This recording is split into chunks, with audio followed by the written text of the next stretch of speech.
My name is Dr. Brian Carr, and I'm pleased that you can join us for another edition of our Lubbock Roundtable. This is an attempt by local citizens in Lubbock to get together and talk about the issues that are important to us. And the previous one we've done and the one tonight, we're going to continue our discussion in healthcare. And I think that what we're attempting to do here is there's not a script. We have a diversity of opinions. We've got some really fine panelists to join us here tonight. And so I hope that you'll look through all the 6 segments here on YouTube and watch us and give us comments back about what you like about what we're doing. And I think it's a critical time for all of us to be involved and to give opinions about the course of our government and the course of our nation. So joining us this evening, let me pull out as I did last time, I make my good notes here. So while I'm doing this, we'll frame up on our interviews here on our across from me. Let's get our camera. There we go. We have Robert Ricketts, who is a professor out of Tech. Robert, glad that you could join us tonight. He is the Frank M. Burke Chair of Taxation. That's right. So I don't know what kind of pain you have to go through to become a Chair of Taxation. We should probably talk to some of your students to find out how gentle you are with them on such a topic, but we're glad that you're with us. You've been at Texas Tech for 20 years. That's right. And so with your background to help us understand a little bit more about money and numbers and things, that we certainly appreciate your being here this evening.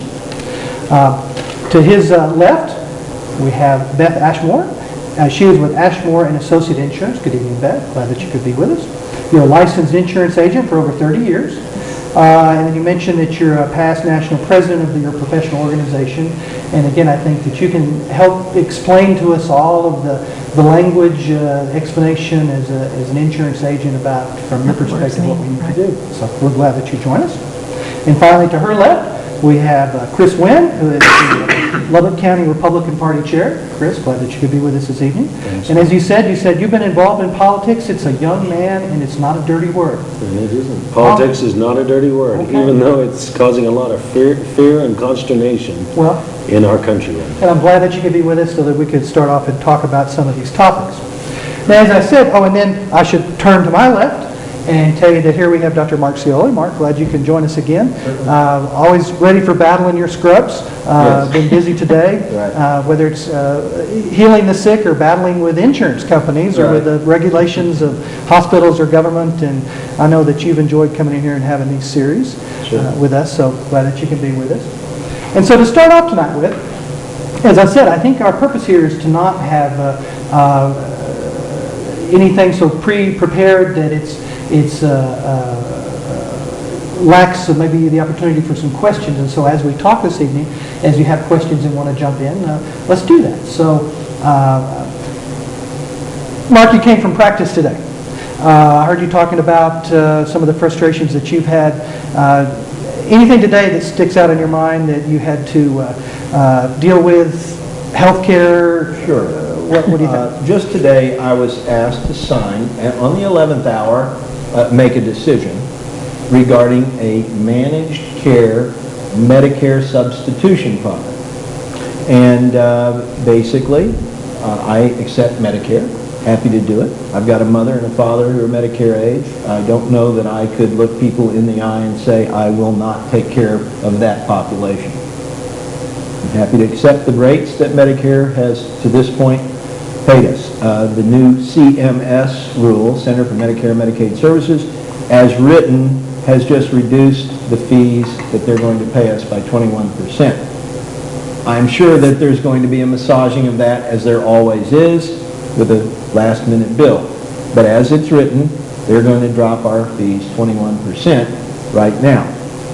So how does this other care plan come into effect? Right now, if a patient has Medicare, they can call my office without a referral, without any special primary care doctor making it appropriate for them to come see me.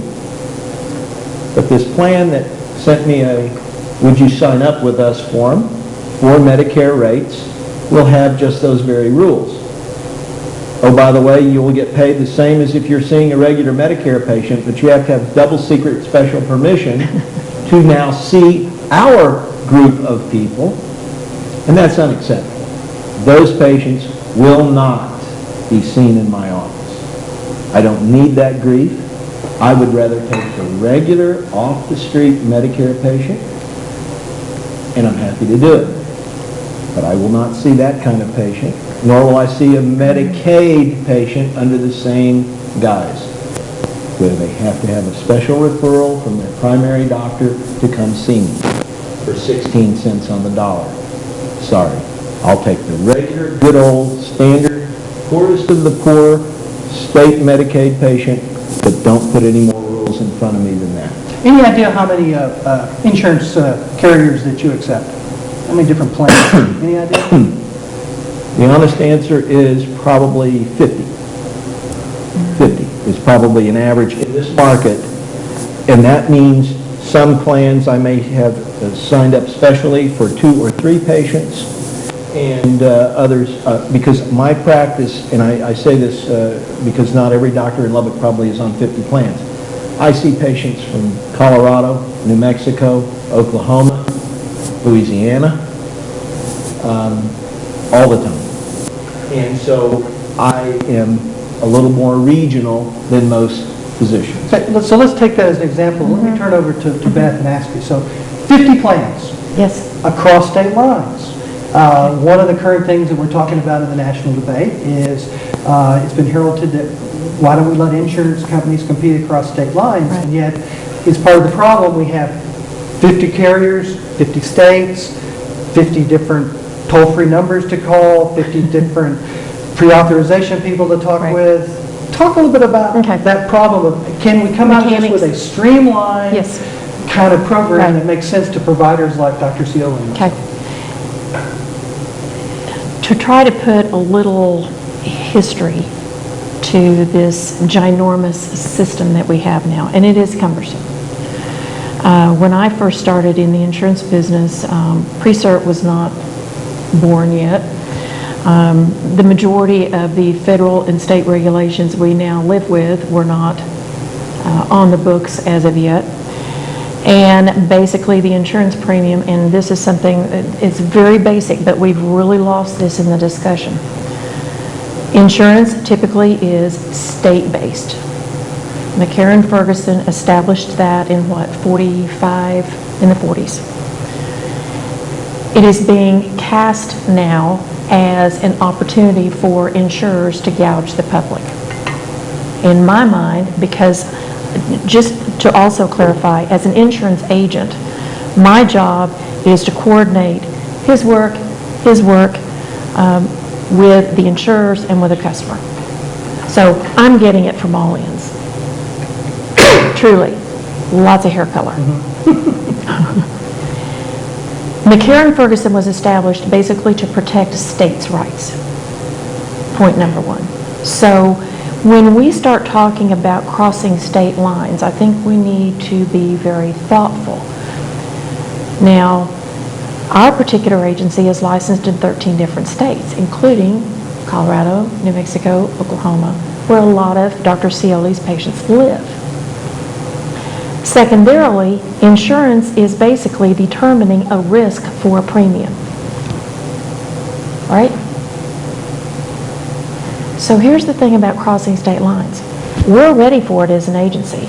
Mechanically, I'm not so sure how this is going to work because the insured in New Mexico, probably not a big deal because the rate basis and the cost of delivering medical care in New Mexico is not unusually different than the cost of delivering medical care here in West Texas.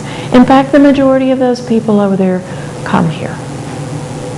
However, if we start crossing state lines, somebody in New Jersey that I know for a fact is paying 50 to 100% higher rate because of a poor state market up there. They dial in and they want to buy a Blue Cross Blue Shield of Texas policy because it's cheaper. What's going to happen in the end game is all of a sudden Blue Cross Blue Shield of Texas is going to have to figure out, oh, how much is it going to cost us to insure somebody in New Jersey? Because their cost of medical care is going to be higher there. We're forgetting this. Because again, the concept of insurance